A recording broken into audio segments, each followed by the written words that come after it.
Chapter 22, The Good Religion. WSD 22:1 This is not a recipe for salvation, nor a formula for blind belief. It is not a matter of doctrine alone, and dogmatic belief must not be rigidly imposed, though loyalty and unity are certainly to be expected from those who follow its light. The good religion is not so much a belief or doctrine as a way of living. It is the way of life of a company of kindred spirits headed for the same destination and all sharing the same adventure, with its hazards and excitement, all seeking the best road together. WSD 22:2 It is not a religion of gloom and despair. It does not seek to placate or coerce any being, for it serves a divinity above such things.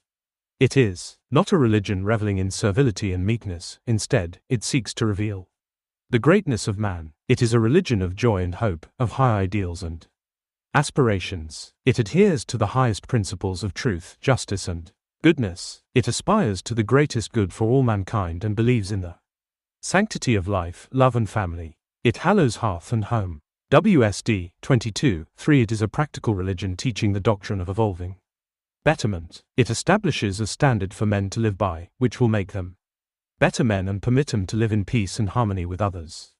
It values the qualities of courage, audacity, fortitude and steadfastness.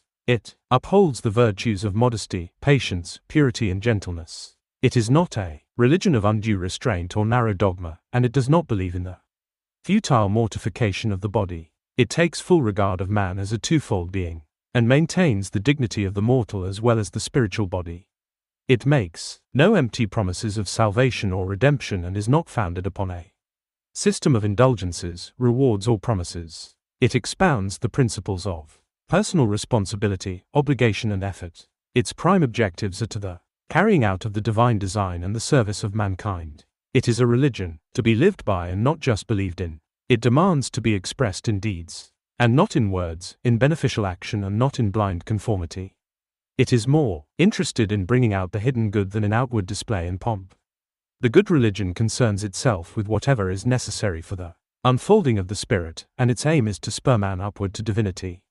WSD 22:4 The purpose of a religion is to serve, and it cannot do this properly by concentrating on spiritual matters alone, for it also has the obligation of setting a moral standard.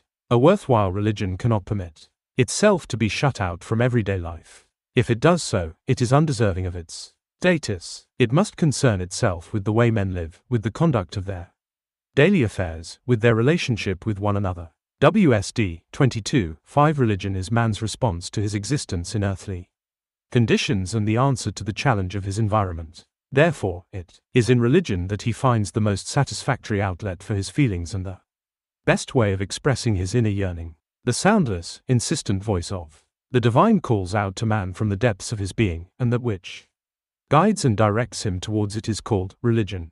WSD 22:6 The divine is hidden from men and veiled behind the firmament, and this separation, this feeling of being cut off, is the source and basis of religion. The divine and man, fire and spark, now sundered apart, crave to be united, and this craving expresses itself as religion.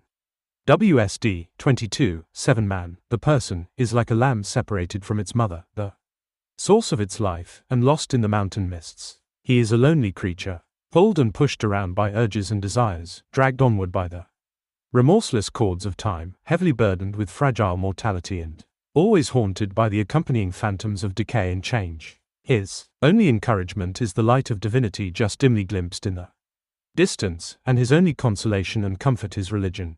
WSD 22:8 But religion too often gives cold comfort and little encouragement. Therefore, the good religion must be a true comforter as well as a champion. It will teach man that there is a happy haven and worthwhile destination at the end of the road. It will show him that it is futile to try and run away from life and that its trials are inescapable. Life is given to man with intent and purpose, and he can achieve divinity only by first experiencing the realities of existence here and rising above them. WSD 22:9 The standards imposed upon those who follow the light of the good religion will be those already set out in the sacred books of times gone by, for wisdom is not a callow youth. Such standards should not weigh too heavily on men, as do some enforced under the cloak of ignorance. This is the religion of the light, and it accords with the natural tendencies of man. It declares every man to be heir of divinity and, therefore, capable of living a righteous and upward-tending life. WSD 22:10 The concept of righteousness held by the good religion is not one of external display, for it preaches that goodness is expressed in deeds and in a way of life, not in the holding of barren beliefs and purposeless ceremonial. It is like a mighty oak, always shedding leaves and replacing them in the proper seasons. Its roots keep spreading out into new ground, but its trunk is always strengthening and growing greater. WSD 22:11 The good religion believes that man is the instrument of the divine and his deputy on earth, that man is entrusted with certain responsibilities and duties, which he can shirk only to his cost, that the soul is immortal and the body mortal, and that man can achieve divinity only through his own efforts. He can be saved by no one except himself. WSD 22:12 There are those who prefer the worship of many lesser divinities, and those who divide their belief, so from one come many, and each is content with his portion and derides that of others. The many divinities are like mirages across the sands, which appear to offer cool waters. But no man ever found refreshment there. When darkness falls, the mirage disappears, and he who trod the sand towards it is lost. WSD 22:13 Men have to be organized in worship as in all things, but this is not so much for their own good, though this is often made the excuse, but to check man's inherent tendency towards irresponsibility and apathy. While it is true that the less responsible and resolute men are, the more they have to be organized and controlled, it is also true that the more they are organized and controlled, the less responsible and resolute they tend to become. In this, as in all things, a balance must be struck. Therefore, when a religion teaches that men should be responsible and resolute, it should not seek to organize and control them too much. However, it must also be remembered that without leadership, organization and discipline, no battle was ever won.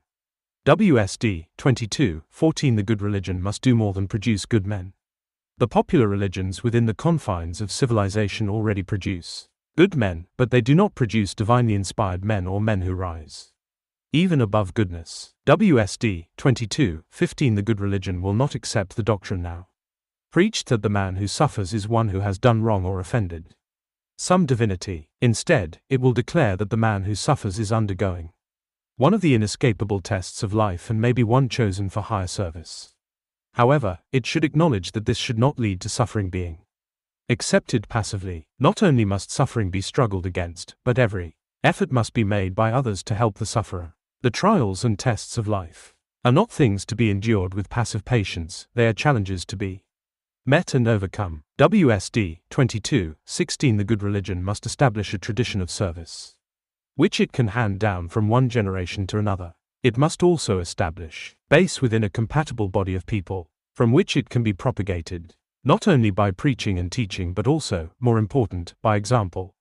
2. Each of its followers, it must declare the message, whether a man does much or little is not as important as to whether he always does his best and directs his actions towards the fulfillment of the divine design. WSD 22:17 The good religion exists even now, for it is the faith of the few who cherish the seed. It is limited to a small number who hand on the torch, and this must continue until the day already appointed. Meanwhile, mankind is not ill-served by its many religions, but the day comes when they will no longer serve, and that is the day the child of man's ancient heritage will be born. Chapter 14 Personal Conduct. WSD 14:1 Every man should have a cause to fight for and a road to follow. He should fight for the cause until its objective is attained and follow the road until the end. The horizon of each should be outward towards perfection. The causeless man is like a riderless horse. WSD 14:2 It is better to adhere to one cause absolutely and wholeheartedly than to dabble in many causes without being wholehearted in any. A truly great cause should carry all other worthy causes forward with it, and one great cause cannot fall into conflict with another. A man is judged by what he fights for, or by what he declines to fight for. He must do one or the other. WSD 14:3 A man must keep careful watch on himself, so he does not wax fat and self-indulgent. Whatever his position in life, he should always be engaged in some worthwhile occupation and never neglect the study of the sacred books. Idleness is the mother of miseries. Indolence occupies itself in filling the body with fat. WSD 14:4 To study the books of wisdom is good, for thereby a man learns what to do and what not to do. On the other hand, if a man is busily engaged in earning his livelihood and fulfilling his obligations, it will not occur to him to steal and fornicate. WSD 14:5 Man and woman are intended to be unalike, and therefore, a man should conduct himself as a man and a woman as a woman.